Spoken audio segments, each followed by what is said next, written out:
O programa Tribuna da Mulher debate com as nossas convidadas um tema de interesse do universo feminino: a saúde da mulher.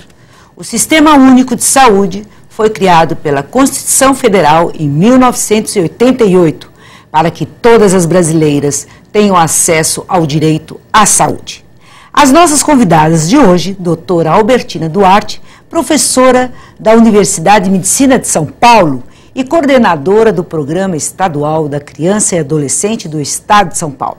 E conosco, a nossa deputada Ana Perudini, autora do projeto Lei 708/2007, autora do projeto que institui o Programa da Vacinação contra o HPV, papilomavírus humano, na rede pública de saúde. Deputada, que ótima ideia!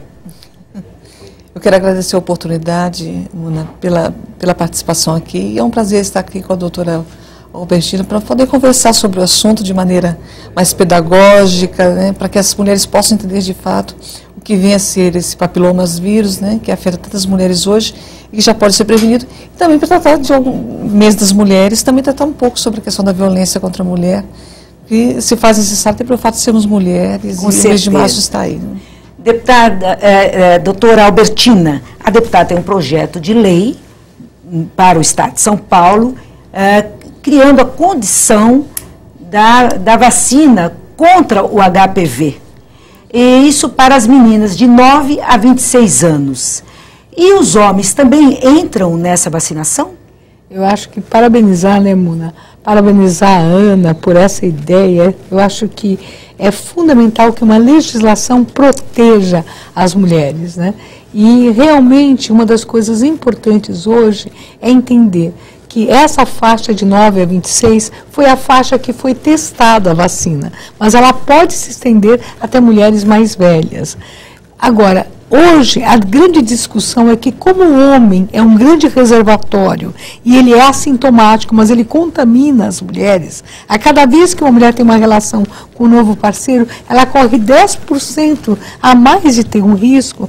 Então, os homens os meninos poderiam ser beneficiados sim, nessa mesma faixa. Se nós pensarmos que a primeira relação acontece em torno de 14, 15 anos, começar na adolescência, que seria o período de 10 anos, seria um benefício de prevenção para todas as mulheres. Como prevenir? Eu acho importante, as mulheres que não estão nos ouvindo agora, é importante saber que existe uma vacina, essa vacina do HPV. Ela está na rede privada hoje, desde o ano de 2006, já com a aprovação da Anvisa. Nós estamos num estado onde nós temos um governador que é médico, né? Um estado que tem um orçamento que é superior em 40% a qualquer orçamento da nossa federação hoje, e que essa vacinação pode e deve vir para a rede pública para que todas as mulheres possam ter acesso a essa vacinação. Nós podemos fazer a prevenção de que forma? Né? Através do Papa Nicolau, né? Que é uma medida preventiva, e através da vacinação, e também através das formas contraceptivas de isolamento, né, do órgão sexual, no caso a camisinha, é uma prevenção em relação a esse papilomavírus. Nós temos muitos, né, mais de 100, né, doutora, mais de 100 papilomas-vírus, mas 2 especificamente foram encontrados em 70% dos casos de câncer de colo do útero. E essa vacinação, inclusive, ela tem uma função também para atingir também o papilomavírus que provoca a verruga vaginal. Então, nesse caso, a ampliação, né, da proteção chega a ser a de 90%. Então, vale a pena a implementação da vacinação, tendo em vista que o câncer, para ser tratado, gera um custo, um ônus muito maior do ponto de vista econômico, né? E do ponto de vista da qualidade de vida, nem se fala, né? Ainda que se não fosse falar só do econômico, em se sabendo que nós já temos uma tecnologia tão avançada, nós temos que lançar mão, porque se trata da sobrevida da humanidade. Né? Com certeza. É muito cara essa vacina, doutora Albertina. São algumas mulheres que conseguem acesso a essa vacina. Então, o argumento de caro, né, quer dizer, na verdade, quanto custa uma vida, né, de uma mulher? São 48 mil casos que nós tivemos no ano de 2009, quer dizer, uma cidade de casos novos de câncer. 4.800 mulheres morreram de câncer de colo. Quer dizer, na verdade, são 11 por dia. Quer dizer, praticamente a cada 2 horas uma mulher morrendo de câncer de colo de útero. Então, isso é impossível nós imaginarmos que é caro. Quanto custa uma mãe que deixa de ser da família? Caro o orçamento familiar, mas né? Para o Estado, realmente, isso agora é obrigação e dever. Mas veja, nós temos hoje na rede privada em torno de $800 custaria uma vacina. Quer dizer, mas, veja bem, nós temos hoje possibilidade de ter tecnologia brasileira, nós podemos melhorar com vários institutos como o do Butantan, mesmo o Instituto do Rio de Janeiro, nós temos condições de ter uma tecnologia nossa, em maior escala, nós podemos baratear esta vacina e é impossível falar que é cara. Porque a prevenção, como disse a Ana, eu fico feliz, Ana, porque você deu uma aula, né? Quer dizer, 70% dos casos de câncer que nós podemos reduzir. E as verrugas em 90%. Mas é preciso entender que uma mulher que tem um vírus, a vulnerabilidade dela cai. E ela vai ter muito mais risco para outras doenças sexualmente transmissíveis. E pode também ficar estéril e também pode ter outras doenças. Uma coisa é ter o câncer de colo e o HPV. Outras são todo o aparelho genital que pode ficar com infecções recorrentes. Agora, eu entendo sim que esse argumento de caro, como você disse, esse é um Estado que é rico, o Brasil tem em franca evolução econômica, não podemos dizer, nós tivemos a vacina agora para a gripe suína. Quanto custou? A vacina da paralisia infantil, na época, as pessoas diziam que eram caras. Eu não aceito o argumento. Nada é caro quando você previne uma vida. Com certeza. Não é. E nós temos hoje 4.800 mulheres que morreram de câncer de colo. Quer dizer, nós tivemos 1.700 mulheres que morreram de morte materna. Nós estamos falando em 4.800. Estamos tão assustados com a questão do Japão. Eu sou muito cuidadosa porque eu sou casada com japonês. Tenho um carinho muito grande pela família japonesa. Mas veja, olha o esforço tecnológico que estamos fazendo para evitar uma catástrofe. Mas a questão do colo do útero não é catástrofe. Nós temos há mais de 30 anos o país temos uma tecnologia, uma ferramenta que sabemos, podemos dar educação, usar o preservativo, fazer o Papa Nicolau de rotina, rastrear e fazer a vacina. Quer dizer, isto é o mínimo, é um passaporte. Como você disse, nós podemos, na saúde da mulher, Papa Nicolau obrigatório para a mulher que tem vida sexual. E a vacina, e isso vai ser uma oportunidade de discussão da sexualidade, fazendo então o preservativo obrigatório nas relações sexuais, como uma moeda de negociação dessas mulheres, uma prova de carinho. A senhora falou do PAISB, que foi a grande conquista das mulheres brasileiras, né? No processo constituinte, as mulheres nos movimentos, nas entidades de mulheres, nos conselhos, nas coordenadorias, elas prepararam um capítulo a respeito da saúde da mulher. Foi uma grande conquista. A senhora falou do Papa Nicolau. Eu acho que as mulheres brasileiras hoje já fazem o Papa Nicolau. Agora eu pergunto para a senhora, e a mulher na terceira idade? O sistema está organizado para atender a mulher na terceira idade? É importante que as mulheres devem fazer o Papa Nicolau, principalmente as mulheres também da terceira idade. Porque às vezes as mulheres falam, não tem mais vida sexual, eu não preciso mais. O Papa Nicolau, ele não é ainda feito da forma que devia. Eu diria que a cobertura deixa muito a desejar. Eu não acredito que mais de 35% haja de cobertura nacional. Então, as mulheres, mais de metade delas, deveriam fazer o Papa Nicolau. E o rastreamento. Agora, a mulher da terceira idade, a mulher que hoje está segurando muitas situações, porque muitos filhos voltam para casa, muitas mulheres estão cuidando dos filhos que são separados, ou que ainda não casaram. Então, a mulher de terceira idade precisa ser cuidada. E é preciso entender que o câncer de mama, nessa idade, depois dos 50 anos, também precisa ser diagnosticado.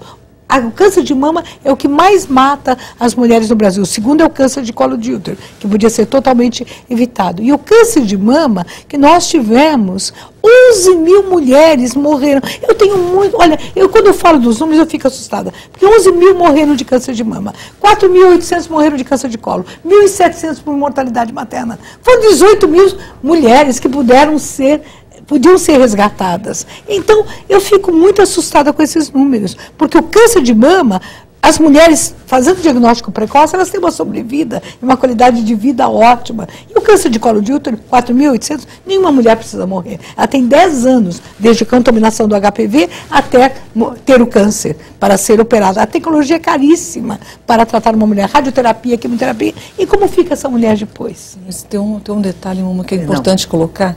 Você disse que as mulheres hoje já estão fazendo o Papa Nicolau. E isso não chega a ser uma verdade. Não chega a ser uma verdade porque encontro com mulheres, quando se pergunta... É menos de 35% olha, tem gente que passa 17 anos sem procurar um ginecologista. Né? Tem gente que tem um filho, o filho já está completando a maioridade e continua tomando o mesmo contraceptivo da época que amamentava. Né? Então, de fato, existe muito a ser feito ainda no nosso país, né? No nosso país, no nosso estado, em relação à saúde da mulher. Até mesmo porque a saúde pública hoje, ela está doente. A nossa saúde pública está doente. Faltam médicos nos postos. Eu não sei, aí é um caso que nós temos que discutir, a falta de médicos, se é a questão salarial, se é a questão da formação do profissional. Mas, enfim, o acesso de fato à saúde não é um acesso pleno, não é universal. O Sistema Único de Saúde não conseguiu ainda atender a todas as pessoas de maneira igual. Por isso nós temos mais planos particulares. Esses planos, inclusive, estão fazendo convênios para ter acesso à saúde pública através desses convênios, inclusive com projetos de lei passando aqui nessa casa. Né? O que nós temos batido muito contra isso, porque nós temos que ter aparelho no Estado para garantir a saúde pública do Estado, e o Estado tem que entrar com a sua cota parte em relação à saúde aqui dentro do Estado, porque a saúde é dever da federação, é dever do município, é dever do Estado também. Eu digo isso para você porque eu encontro com muitas mulheres. Mas eu vou lá, eu vou marco. E tem um outro fator em relação a isso. Além da questão da carência dos médicos, nós temos também um problema do profissional que atende também. Né? Então, hoje, a falta de informação no protocolo, por isso que eu gosto muito do protocolo da saúde integral da mulher. Você entra, por exemplo, dentro do CAISM hoje, você tem todo o protocolo a ser seguido do começo ao fim, até detectar se está bem, por completo. Se não está bem, vamos saber aquilo que não está bem. Porque hoje chega uma pessoa, pede uma informação para marcar um exame, ela volta amanhã para fazer o outro exame, faltou alguma coisa, mas não foi falado isso para ela no dia anterior, não há um protocolo ainda. Então nós temos muito a trabalhar em relação à universalização ainda da saúde, para que todos tenham um atendimento digno na saúde no Estado. E aí vem também o dever, né? Nosso dever enquanto pessoas para conosco mesmo. Né? Quando eu encontro mulheres que há 17 anos não procuram um ginecologista, não importa, eu não quero saber o que está acontecendo lá, mas por que você não se movimentou para que isso acontecesse? Aí, havendo a movimentação em não conseguindo, aí é uma outra conversa, né? Uma outra história. Mas nós temos que exercer o nosso dever em relação a nós mesmos. Né? A nossa primeira obrigação é conosco mesmo. Porque muitas vezes quando chega até o empoderamento da mulher, o profissional, né? Diagnosticar, né? Que há um problema, se o diagnóstico for a tempo, nós podemos fazer o socorro. E se não for a tempo? Né? Se não for a tempo, se for uma medida puramente emergencial para diminuir a dor num processo já que não tem retorno. E isso acontece muitas vezes. Então, né? a senhora acha que a mulher brasileira ainda não tem a cultura da prevenção? Eu tenho a convicção de que nós não temos essa cultura ainda. Nós não temos. Ainda, não sei se a doutora tem a experiência de conversar com mulheres e perguntar, uma fala assim, eu faço uma eternidade, mas eu não tenho nada, mas você foi fazer um exame, você foi saber, pelo menos uma vez ao ano, o ginecologista. Mas você sabe, Ana, uma das coisas que eu tenho assim batalhado é a questão de você ter um início. Quando é que a mulher se transforma, a menina se transforma em mulher? É na adolescência. Então, se você tivesse uma ênfase, que em São Paulo nós já temos, mas precisamos ter mais, uma ênfase na saúde da adolescente, que é um momento que a mulher adolescente, ela começa, tem que ficar obrigatório. Eu acho que quando ela tem 14, 15 anos, quando ela começa a negociar na menstruação, ela não se conformar. Então, tem mulheres, tem cólica, ela não se conformar que a cólica é normal, não se conformar da atenção pré-menstrual, não se conformar que o corrimento é normal. Quer dizer, se a mulher tiver voz ainda na adolescência, olha, eu tenho vida sexual e o Papa Nicolau faz parte do meu acompanhamento, então nós temos que começar hoje na adolescência e também, claro, que reforçar todas as mulheres de todas as idades, para que a mulher sinta esse poder, da mesma forma que hoje a mulher modificou o corpo, ela sabe a cor do esmalte, ela tem informação sobre os métodos anticoncepcionais. profissionais, é preciso que a mulher entenda que a prevenção da saúde, o passaporte dela, o Papa Nicolau, e nós não precisamos inventar mais nada. Nós temos aqui na universidade, na Unicamp, nós temos na Faculdade de Medicina da USP, nós temos na Santa Casa vários testes de protocolos que estão na universidade. É preciso implantar. E o Programa de Saúde da Família, que também é uma conquista, precisa dar uma ênfase maior à mulher. O Papa Nicolau precisa ser realmente, não é possível essa cobertura tão pouca. E aí a mulher tem que entender, o Papa Nicolau é minha carteira de identidade, é a minha atualização. Mas as universidades estão preparando profissionais para acolherem as mulheres? Porque é uma queixa muito grande, doutora Albertina. Quando as mulheres chegam aos consultórios, elas dizem que elas não são nem olhar, elas não conseguem expressar as suas emoções, suas dificuldades, o seu sofrimento. Eu acho que a questão de gênero ainda é uma questão que o movimento feminino, o Brasil tem uma história do movimento feminino interferindo nas instituições. Isso, em todos os encontros internacionais, nós sabemos que o poder das mulheres no Brasil foi tão grande. E a Imuna, a gente tem que saudar a Imuna, que a Imuna participou muito do Comitê de Mortalidade Materna e tudo. Quer dizer, a mulher aqui, ela fez uma mudança, mas ainda a questão de gênero teria que ser pelo MEC, pela instituição, a Secretaria de Educação, o Ministério da Educação, teria que discutir para preparar a questão do empoderar a mulher para falar e os profissionais para ouvir. A equipe multiprofissional e a fala, quer dizer, se uma mulher tem um problema psicológico na sua menstruação, ela não pode ser, isso é coisa de chilique. É um direito dela, inclusive se for psicológico, ser tratado. Se a mulher tem depressão e tem sentimentos, emoções, movimentos diferentes, não é categorizar psicológico deixa, não, é porque é psicológico vamos tratar. Então a mulher precisa ter um espaço de ser ouvida. Eu considero que nós não temos ainda uma estrutura educacional que prepare os médicos e as médicas e os profissionais também da área de educação e da saúde psicológica, até os psicólogos, as enfermeiras, para escutar a mulher. Falas pejorativas para a mulher são muitas vezes ouvidas. Com certeza. O jovem que está com HPV, ele tem muita dificuldade de romper com o silêncio. Ele tem vergonha de procurar um profissional da área da saúde e o maior amigo dele é que passa a medicação. A senhora tem percebido isso no seu cotidiano? Olha, só uma questão de esclarecimento, né? O papilomas vírus, ele não se manifesta em todas as pessoas. Então, muitas vezes a pessoa tem, ela não identifica, né? Mas hoje eu sinto menos dificuldade dos jovens de tratar da questão sexual. O adolescente mesmo, ele tem menos dificuldade. Mesmo a criança, como diz a minha filha de 11 anos, na pré-adolescência, ele tem menos dificuldade, né? Então, à medida que a cultura avança, que nós conseguimos levar isso para dentro das escolas, né? As famílias são mais abertas, menor é a dificuldade de se tratar o assunto, menos vergonhoso, menos vexatório. A menina antes tinha uma cistite, uma infecção urinária, em decorrência até do início da relação sexual, ela ficava escondendo da mãe. Hoje é uma coisa comum, né? A mãe conversar a partir da primeira menstruação, levar ao ginecologista. Mas isso ainda é o que me preocupa, Muna. É dentro de um universo que eu considero um universo que já foi libertado, né?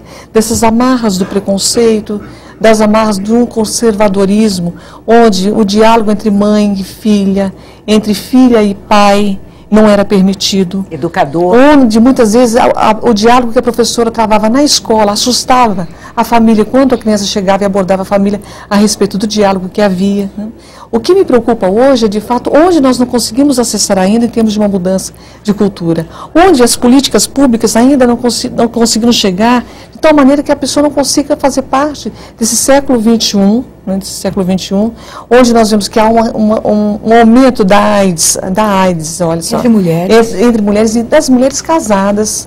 Onde nós vimos, através de estatística agora já publicada, que as mulheres estão deixando de usar preservativo, houve uma queda, caiu para 49%. Por medo de não agradar. Por medo de não agradar. Então o que está acontecendo com a nossa cultura? Eu fico pensando, essa discussão sobre como abordar, né, da humanização da saúde, que é uma discussão que já se travou hoje em todas as prefeituras, né, todos os municípios, nós precisamos humanizar a saúde. E eu fico imaginando, humanizar a saúde, o profissional da saúde é humano, né? É humano. O que nos falta nas relações para que nós nos tratemos como humanos? De que o que veio nos endurecer tanto a ponto de nós não conseguirmos enxergar o sofrimento do paciente vem daquele que sofre, né? Claro. Não é daquele que está com paciência, é daquele que está com dor, daquele que está em sofrimento. Então, essa relação de médico e paciente, essa relação do enfermeiro, do paciente, do auxiliar de enfermagem, do paciente, da recepcionista, e do paciente, do guarda, do que fica no hospital, enfim, toda essa relação entre nós, seres humanos, o que nós estamos fazendo? Né? Nós estamos nos relacionando com computadores, né? Com coisas e menos com gente. A senhora disse que não há preconceito, mas as famílias que têm um abuso sexual, que têm um molestamento de uma criança, os pais têm muita dificuldade de buscar uma ajuda e de notificar a violência. E eu gostaria de ouvir da senhora, doutora Albertina, a senhora que é coordenadora da criança e adolescente do Estado de São Paulo, quais os sinais que uma criança foi abusada? Que os pais precisam perceber que aquela criança está sendo vítima de violência sexual? Eu acho que o grande sinal é a mudança em relação à escola. A criança na escola tem comportamentos diferentes. Ela não passa a ter o mesmo comportamento. O aproveitamento escolar é o primeiro. O segundo movimento é que a criança se cala, a adolescente se cala. Os abusos sexuais se dão mais na faixa de 6 a 9 anos. É na adolescência, com 12 ou 13 anos, ela se dão em todas as faixas. Mas 12 anos é que ela consegue, muitas vezes, ter força para falar. Então, os pais têm que estar presentes assim. Se essa menina passa a mudar o seu movimento de não falar, ficar recuada, muitas vezes ela adoece frequentemente, ela não quer comer, ou ela começa a ter várias infecções, ou várias doenças, ou várias dores que não se vê, mas na escola o rendimento dela cai. Em toda a minha experiência, que faz 40 anos que eu sou médica, eu nunca vi uma criança abusada, ela permanecer. Mesmo aquela de 12 anos, quando você vai lá, fala, o que aconteceu com 6 ou 7? Ah, naquela faixa, ela não queria mais ir na escola, ela ficava quieta, isso. Então, poder falar, a questão do abuso é uma questão que as mulheres estão falando mais, mas ainda é muito pouco. Eu acho que a questão da sexualidade, ela tem que passar para ser assumida nas políticas públicas de uma forma muito maior. Eu faço uma proposta que foi uma experiência importante que nós tivemos no programa do adolescente, temos, é resgatar a questão dos grupos de puericultura. As mulheres fazem grupos de estudo, grupos... Eu participei tanto dos movimentos populares, onde os grupos eram importantes.